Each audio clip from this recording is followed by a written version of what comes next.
Ça y est les gars, hein. C'est le début de l'aventure, le début du projet. Bon, c'est derrière que tout va se passer mes loulous, vous allez voir, hein, ça va être une sacrée épreuve, mais j'ai trop hâte de vous montrer tout ça. Allez, on va rentrer, c'est parti.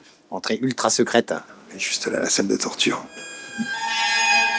Un petit good, ça y est, c'est le début du projet et là je suis avec Victor chez Octo dans le cabinet dans lequel il travaille. On va parler de ce fameux projet qui va être ma réathlétisation. Il va y avoir du taf parce que j'ai le corps qui est évidemment dans un sale état. Avec Victor, ça va être le but de cette première vidéo. Ça va être de faire un bilan, c'est ça, de mon corps. Voir un petit peu tout au global, où on en est. Savoir s'il y a des choses à travailler. Et ouais, ce qu'il faut faire un petit peu pour que tu reviennes un peu en forme. Les gars, j'ai 6 mois. 6 mois de réathlétisation, donc ça va être 6 mois où je vais être filmé. Vous allez pouvoir suivre tout ce qui va se passer dans ma réathlétisation. Et dans 6 mois, donc à partir de juin, je vais repartir sur les tournois et je vais vous montrer jusqu'où je vais essayer de gagner. Je pense que ça va être super intéressant. Mais pour ça, il faut que je puisse ne pas me blesser, que je sois bien physiquement. Donc là, c'est tout le travail de Victor. Exactement. Responsabilité. J'ai trop hâte. C'est parti.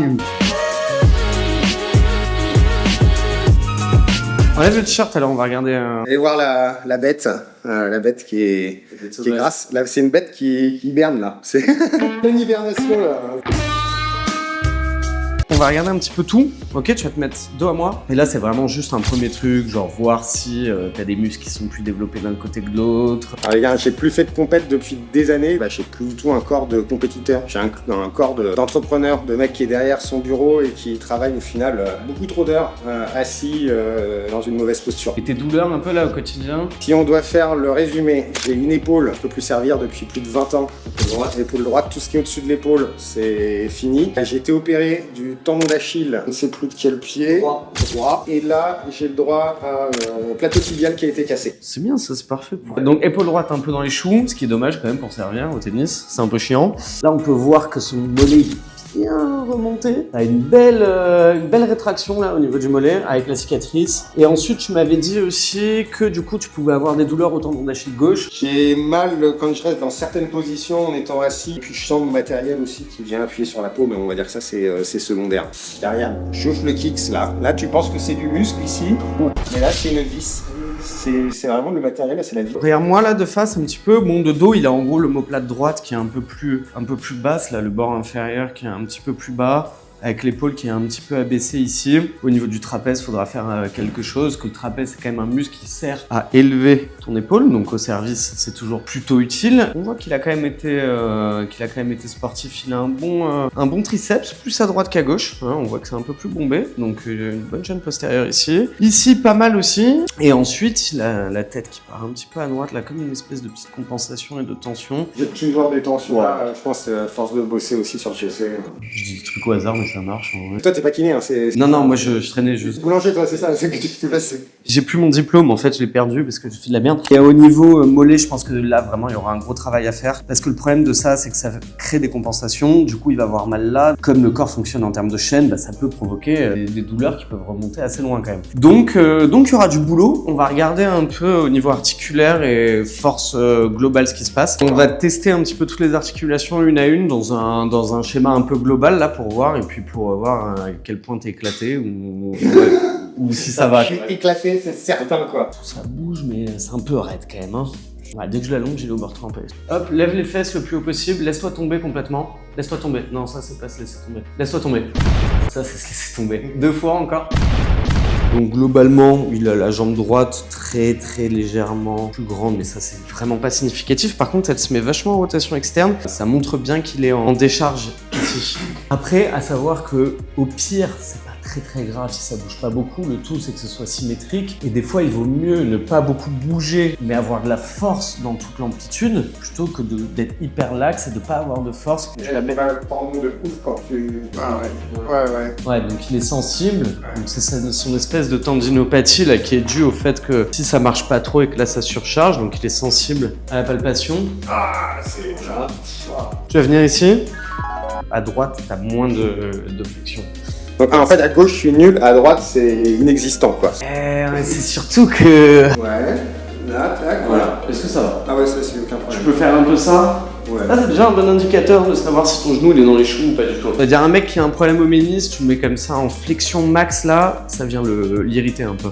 Donc ça c'est cool, ok. Et un truc bien les gars, c'est le premier. Premier point positif. T'as eu une complication sur une opération, c'est laquelle? C'est celle-là? Tendon d'Achille, j'ai l'infection. Ah, c'est le tendon d'Achille, t'as eu une infection. Tac. Bon, globalement, sur un genou, on va regarder sa flexion. Ses rotations. Moi, j'aime bien regarder un peu les rotations. On va voir comment ça bouge ici. J'ai l'impression que si je tourne, il va décaler comme ça, tu vois, tellement ça va. Mais ça bouge quand même, c'est plutôt bien. Ok, donc ça, c'est pas mal en vrai. Il est pas... Niveau articulaire, franchement... Là, je dirais... À première vue, comme ça, il y a un truc à bosser, c'est le contrôle moteur de ces, on va dire, de ces rhomboïdes, en tout cas des muscles qui sont sur cette partie de l'omoplate, qui au début sont trop tendus, donc ils la laissent pas partir. Par contre, une fois qu'elle part, ils sont en mode, allez hop, on la laisse vivre sa vie, et du coup, ils la retiennent même pas à la fin. Tu vois. Ça, c'est des pathologies qu'il y a souvent chez les joueurs de tennis ou... Ouais, ce qu'on appelle des dyskinésies. Dyskinésie d'omoplate, c'est le fait que tu as un mauvais timing dans le mouvement de l'omoplate et dans le contrôle moteur des muscles. C'est assez fréquent. Dans les douleurs d'épaule, c'est un des premiers trucs que tu regardes chez un mec qui fait du sport en overhead. Donc ça, c'est pas ouf déjà en termes d'épaule. Ouais, là, je le ressens. Voilà. Mais ouais, je sens que c'est mieux, ouais. Chez notre bon Johan, il y a un truc d'instabilité, tu vois, et que c'est pour ça qu'en fin d'amplitude, son épaule, elle a du mal à s'activer musculairement. Donc en gros, son cerveau, il dit « Oula, c'est dangereux, douleur ». Là, on fait juste 2-3 activations musculaires et déjà, on a gagné 5 degrés, tu vois. Tout n'est pas perdu, tu vas peut-être pouvoir rejouer au tennis. En gros, j'arrivais à 18 ans, j'arrivais à servir à 200 à peu près, donc je crois que c'est 204 que j'ai été chronométré au max, avec une épaule nulle, quoi, avec des muscles qui s'activaient pas. Donc potentiellement, si on arrive à supprimer les douleurs, je sers à devant, les gars. Mpetty, le nouveau Mpetty. Le nouveau Mpetty, là, avec 75, putain. Je pense que c'est plus que tu arriveras à resservir sans douleur. Et si j'ai plus mal, enfin, je veux dire, magnifique, quoi. Ben, pour ton épaule, du coup, pour ce que j'ai vu, là, maintenant, c'est pas mal. Grosse nouvelle. Pas dingue, mais au moins, tu as ton volet rotatoire, donc c'est le premier prérequis. Par contre, elle est quand même douloureuse en fin d'amplitude, donc ça, c'est relou. Et je dirais un tout petit peu au-dessus de la moyenne, mais très léger, genre 5,5. Donc là, pour le moment, tu as une bonne amplitude, mais la force va être déterminante dans ta note globale. On descend du coup pour aller voir la force? Ouais, on va descendre. Allez. Et je fais une sieste, c'est ça? Ouais, c'est ça, break test.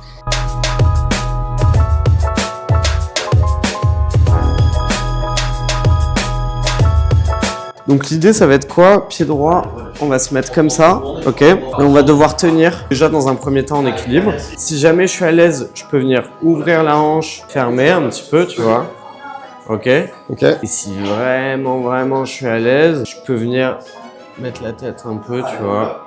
Accompagner avec le regard, aller chercher derrière. Si t'es là, c'est que c'est déjà pas mal. Ok. Le niveau 1, il a l'air complètement nul, le niveau 2, il a l'air semi-nul, et le niveau 3, il a pas l'air incroyable, Tu mais... verras le niveau 1. Ah ouais, non, mais attends, mais c'est une pente, c'est piste noire, là. C'est vrai, vas-y, t'as dit. Ah oui, non, mais ça avait l'air nul, mais c'est pas nul du tout. Ouais, attends, mais rien à voir, là, tu regardes, même là, tu vois, pour compenser, je pars par là, maintenant, ça n'a rien à voir. Voilà. Ok, bizarrement, là, Ouais, tu c'est vois. vrai que t'as l'air plus gainé, hein. Pas mal, On peut hein. dire que c'est un niveau 2, ça, non? Franchement, c'est un niveau 2 validé. C'est hein. un niveau 2 validé, ça. Donc- Allez, du coup, entre ce qu'on a vu sur la mobilité Ouais. et sur la force... Là, franchement, c'est pas trop mal. Hein. T'as la flexion dorsale à droite qui est dans les choux à cause de ton fucking mollet qui est bien rétracté, bien tendu. T'as tendance à cramper un peu quand même rapidement, ce qui peut te limiter. Donc, on va dire que t'es un peu au-dessus de la moyenne en vrai. Quand même. Bon, t'as une bonne force, tu dirais 6. Ouais, moi aussi, 6, me paraît... 6 ça me sur paraît 10. honnête, hein. Juste pour chauffer les ischios et voir un petit peu la Attends, tension que t'as. Je vois pas bien. Tu tires. Pareil. Tu tires vers toi et tu viens faire une extension, Ok. ok, du genou. Et soit t'es éclaté comme moi, soit t'es un peu mieux, soit t'es moins bien. Ah, on sent. Calme-toi. Je suis à fond, moi. Viens, on voit comme Tu me ça. dis, on voit à fond, on On voit. va voir que Johan est une personnalité qui aime bien aller à fond. Je pense qu'on pourrait faire un concept, on fait cabinet kiné et coffee shop en même temps. Mais attends, mais alors Et du coup... là, je te dis, mon gars, on est riche.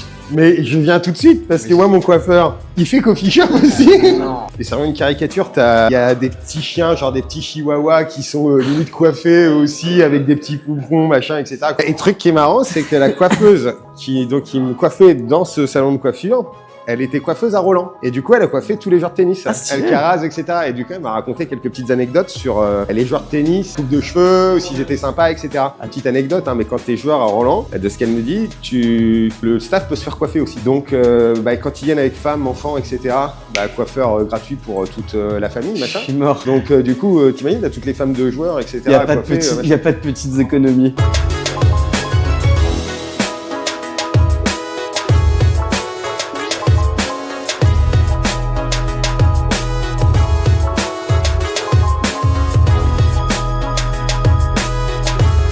Genoux dans le global, je dirais... Le fait que t'aies ton matos, que t'aies ta cicatrice, tout ça, ça perturbe pas mal. Donc je dirais que tu rattrapes bien avec la chaise quand même, t'as fait 50 secondes, donc la moyenne. Ouais, je dirais un 6. Ok. Ok, on va tester muscle par muscle. Assieds-toi en regardant le miroir. 1, 2, 3. On lâche. 3, 2, 3. Tu vois, j'ai l'impression d'avoir plus de force alors que c'est pas... Ouais, mais là, on est sur du spécifique. Donc on est sur le supraépineux. Le supraépineux, il va s'activer plus que les autres sur ce mouvement-là. Ok ? Là, on vient vraiment isoler dessus.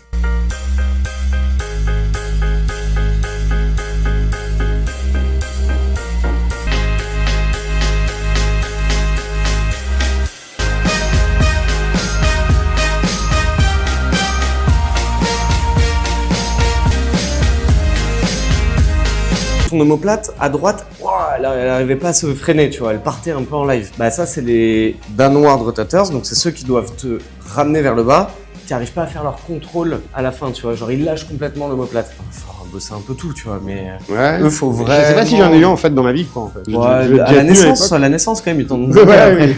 Ça fond, ça fond. Allez, c'est mieux. Pousse, très bien. Là, ça fait déjà un test spécifique de chaque muscle. À gauche, t'es cohérent. À droite, il y a des muscles qui sont un peu dans les choux. Le supraépineux, le premier qu'on a testé. Les downward rotators. Et ensuite... le trapèze, il est nul. Le trapèze, il est pas ouf. Ok, ça va? Pas tant d'appréhension que ça, hein, c'est pas mal. Hein. Je sais que ça va me faire mal. Vas-y. Wow, putain, ça fait mal là, mais ça m'excite. J'ai l'impression de ne pas avoir de bras gauche, hein. Enfin, c'est un bras d'enfant de 12 ans. Donc t'as quand même ce truc d'avoir une bonne force en rotation interne. Par contre, t'as d'autres muscles où tu vois t'es dans les choux, donc on va déjà essayer de rééquilibrer un peu toutes ces tensions sur l'épaule finalement, parce que là on t'a testé beaucoup de muscles de la coiffe, donc t'as beaucoup de force sur la rotation interne, la rotation externe, t'as pas énormément de force. Donc je pense que toute ma vie j'ai fait que sur ça, quoi. Enfin, tu vois, ouais, c'est ça. J'avais à 200 donc, la force de l'épaule, quoi, vraiment. Ouais, c'est ça. Pour le global, c'est déjà pas mal pour l'épaule. Quelle note? Elle est quand même bien plus faible que la gauche sur beaucoup de trucs.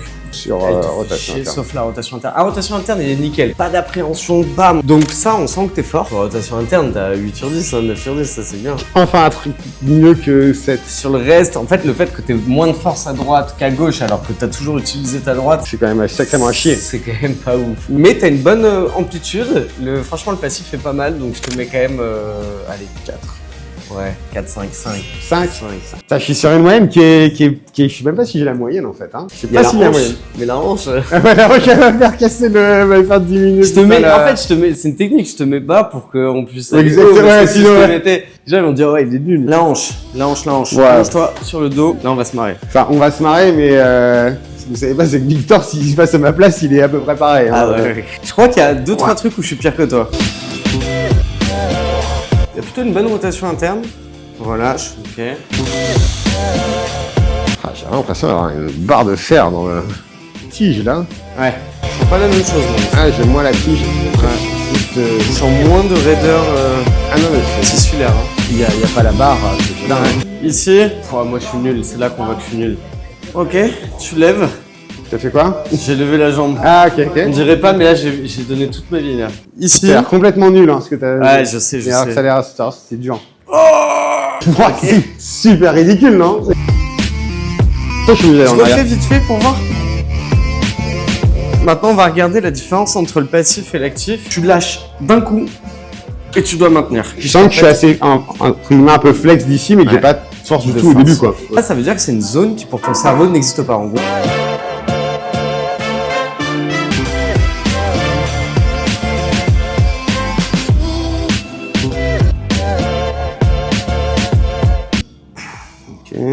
Ah, il est pas mauvais là, hein. Meilleure qu'en rotation interne. 3, 2, 1.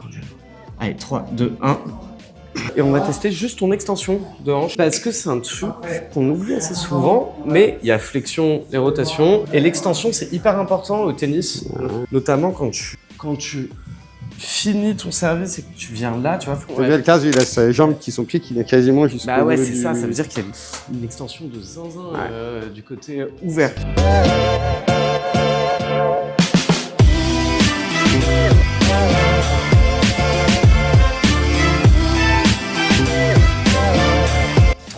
2, 1, tu maintiens. T'as moins d'extension à gauche. Ouais, un peu moins, ouais. Et puis un peu moins de force aussi. Et un peu moins de force. Je ressens un peu moins Le fessier qui est moins capable de remplir sa fonction vraiment d'extension de hanche. Et tout est logique, tout est corrélé pour le moment, donc c'est pas mal. Ouais, dans l'incohérence, il y a une logique. La hanche, du coup, la petite note, franchement, elle est pas mal en vrai. Hein. Tu Ouais. pensais que ça serait moins... Bah, enfin, après, elle est complètement... Ta rotation sclérosée, interne, elle est pas bonne. T'as trop de différence entre l'actif et le passif. T'as pas eu de super mobilité. Mais l'externe et l'extension, c'est pas trop mal. Et la flexion, pas ouf. T'as encore 2-2 quoi. Flexion, rotation interne, pas dingue.